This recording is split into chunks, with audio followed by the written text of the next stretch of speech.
Leçon 3.8, résoudre des problèmes à l'aide de fractions. Alors, nous allons commencer à voir des questions avec des fractions. Il faut déduire quelle opération il y a à utiliser, ensuite de le résoudre. Pour les problèmes, utilisez DER. Ce que ça veut dire, c'est données, étapes, réponses. Pour les données, il faut enlever toutes les informations de la question. Ensuite, de revoir ces informations et de décider quelles informations sont pertinentes. Parfois, on a des informations inutiles dans une question. Ensuite, il faut toujours écrire la question posée, comme ça on sait à quoi il faut répondre. Pour les étapes, quelle est l'opération qu'il faut utiliser? Alors, comparer les données que vous avez, de montrer les étapes du travail comme toujours. Ensuite, pour la réponse, de répondre en phrase complète à la question posée. Alors, vous voyez pourquoi c'était important d'écrire la question ici. Voici un exemple. Olivia a travaillé sur son discours pendant 3/4 d'heure mardi et 5/6 d'heure mercredi. Elle a passé la journée de jeudi à terminer son devoir de mathématiques. Il y a 3 questions posées. A. Combien de temps Olivia a-t-elle consacré à son discours en tout? B. Combien de temps de plus que mardi a-t-elle consacré à son exposé mercredi? Et C. En tout, Olivia a consacré 2 heures à ses travaux scolaires pendant les 3 jours. Combien de temps Olivia a-t-elle consacré à son devoir de mathématiques? Voici toutes les données qu'on a enlevées de la question originelle. Discours 3/4 d'heure mardi, discours 5/6 d'heure mercredi, maths pendant la journée de jeudi. 2 heures de travail total pour tous les 3 jours. Et puis les 3 questions qui étaient posées doivent être là. J'espère que vous avez remarqué que, sauf pour les questions, j'ai enlevé les informations extra, alors les phrases, et je les résumées en points. Et vous voyez, j'ai aussi ajouté quelque chose à la fin de chaque question. Quand vous voyez que question A vous demande de trouver combien en tout, en tout, ça me dit de faire une somme. Alors, mon opération ici, c'est addition. J'ai ajouté un petit peu d'informations ici. B, combien de temps de plus que mardi? Alors, je sais que de plus me dit de faire une différence. La différence, c'est la soustraction. Voici l'opération qu'il faut faire. Et C, combien de temps a-t-elle consacré à son devoir de mathématiques? Ça, c'est une addition et une soustraction parce que j'ai en tout en premier pour faire l'addition. Et je dois trouver un montant qui reste, ce qui veut dire la différence entre deux choses. Et ça, c'est une soustraction. Alors ici, j'ai enfin 2 opérations à faire, addition et soustraction. Alors, quand vous faites vos questions, essayez de trouver des indices dans la question qui vous donnent une idée quelle opération il y a à faire. N'oubliez pas que quand on a une fraction de quelque chose, de veut dire qu'on multiplie. Alors, il y a souvent quelque chose qui nous dit quoi faire, qui est déjà dans la question. Commençons avec seulement la question A. On sait déjà que c'est une addition et les étapes sont ici. 3/4 pour le premier jour qu'elle a travaillé son discours, plus 5/6 pour le deuxième jour quand elle a travaillé. Sauf avec l'addition des fractions, il faut toujours avoir un dénominateur commun.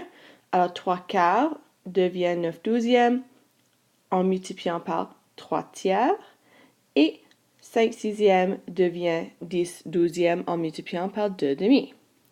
Maintenant, je peux faire mon addition. Mon dénominateur reste 12. 9 plus 10, 19. Je peux simplifier 19/12 à 1 et 7/12. Alors la réponse pour la question A, en phrase complète, Olivia a consacré 1 et 7/12 d'heure à son discours. Alors vous voyez comment les étapes étaient montrées, partie E de DER, et la réponse est séparée en phrases complètes.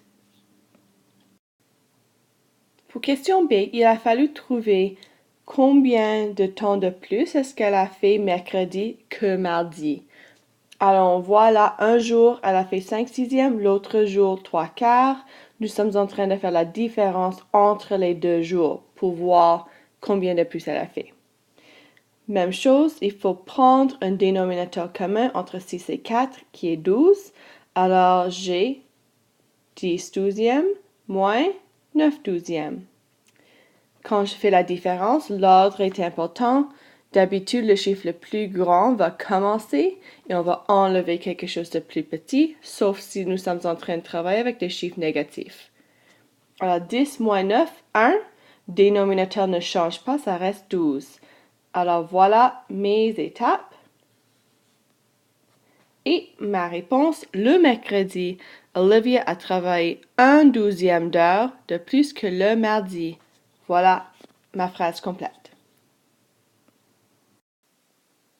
Pour trouver combien de temps elle a passé pour les devoirs de maths, il a fallu avoir une petite information de plus. Alors, nous avons su qu'elle a pris 2 heures pendant les 3 jours pour travailler ses devoirs.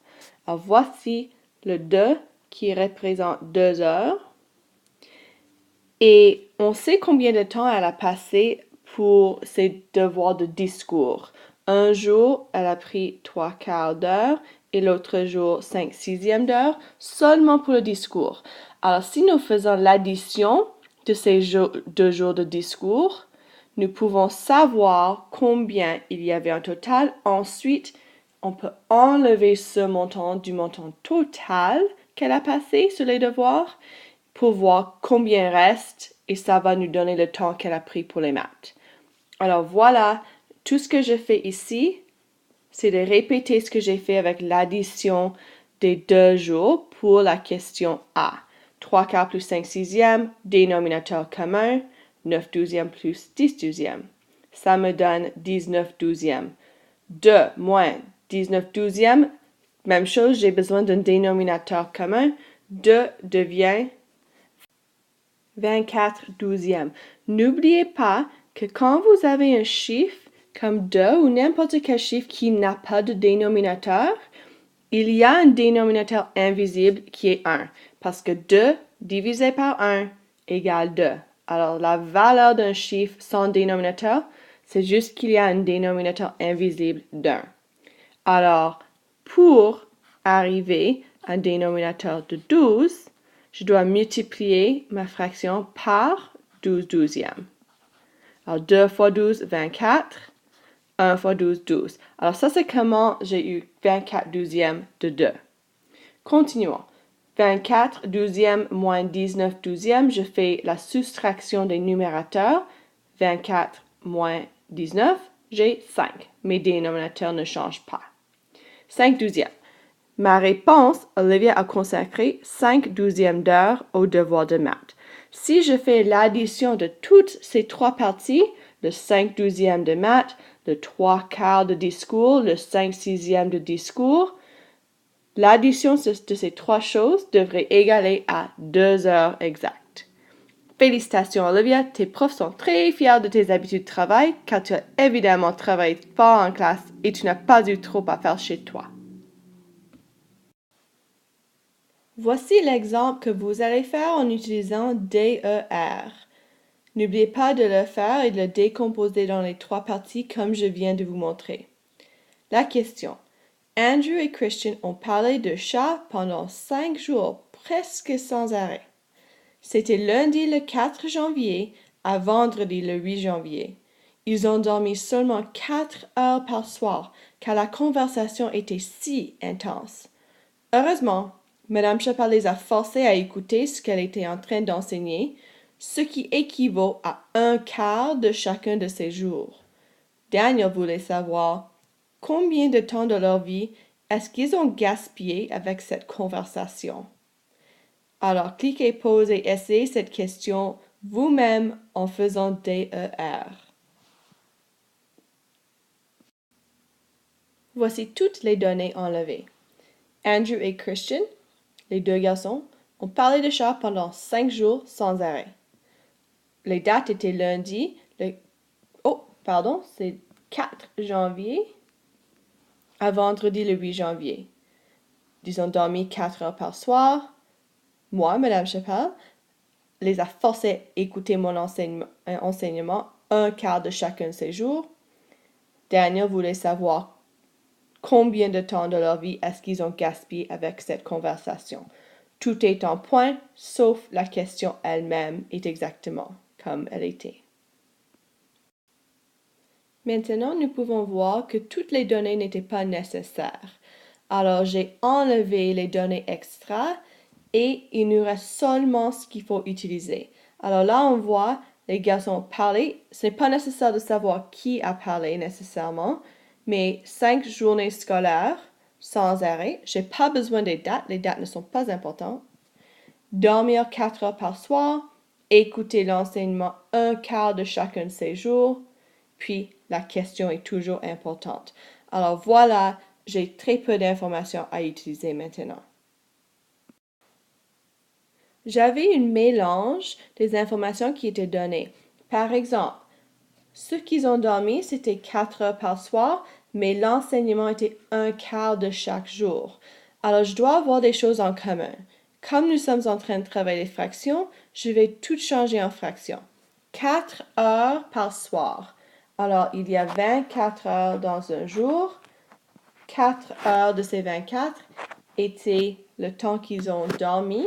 Si je simplifie ma fraction, ça c'est un sixième.